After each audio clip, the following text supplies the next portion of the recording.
नमस्कार मित्रों, जीवन के परम पुरुषार्थ को प्राप्त करने के लिए और प्राणी मात्र के कल्याण के लिए प्रभु श्री राम को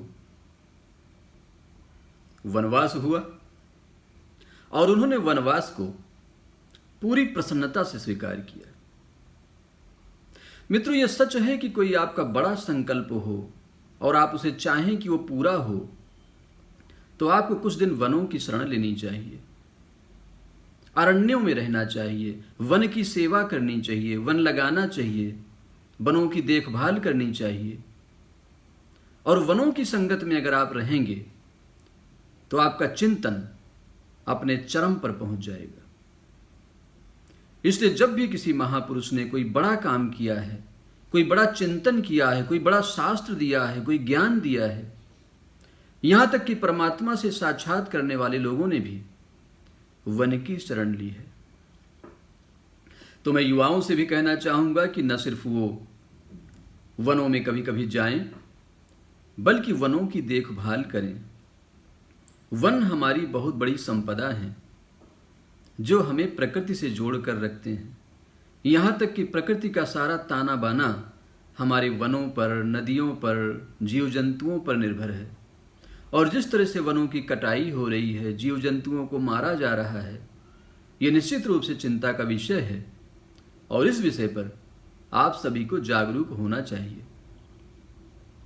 मित्रों, अगर आप अपने पूर्वजों को प्रसन्न करना चाहते हैं तो उनकी स्मृति में वन लगाइए।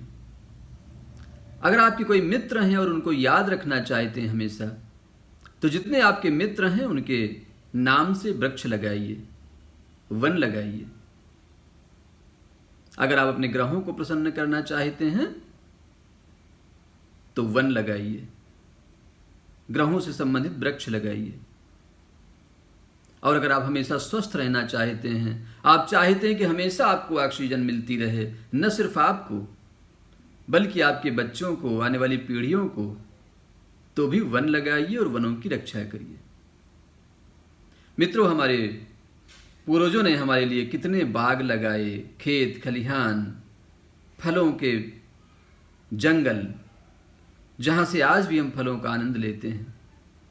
लेकिन अगर इन वनों की हम उपेक्षा करेंगे, इन्हें कुछ पैसों के लोभ में काट देने देंगे, तो निश्चित रूप से ये बहुत ही दुर्भाग्यपूर्ण होगा और आने वाली पीढ़ियों को वनों के दर्शन भी नहीं होंगे। इसलिए आइए संकल्प लें कि हम वन लगाएंगे भी, वनों की रक्षा भी करेंगे, और इतना भी ना कर सकें तो कम से कम वनों को गोद लेंगे। कहीं दूर दराज में कोई वन हो, जंगल हो, किसी किसान के पास, मजदूर के पास, तो उसकी आर्थिक सहायता कर दें ताकि वो अपने वनों को, जंगलों को न काटे। अगर इतना भी ना कर सकें तो आप गमले में एक पेड़ लगाइए अपने घर में। और अगर आप इतना भी ना कर सकें तो जो पानी की बोतल लेकर आप घर से निकलते हैं, उसका चौथाई पानी किसी वृक्ष को दें, रास्ते में किसी वृक्ष को दें।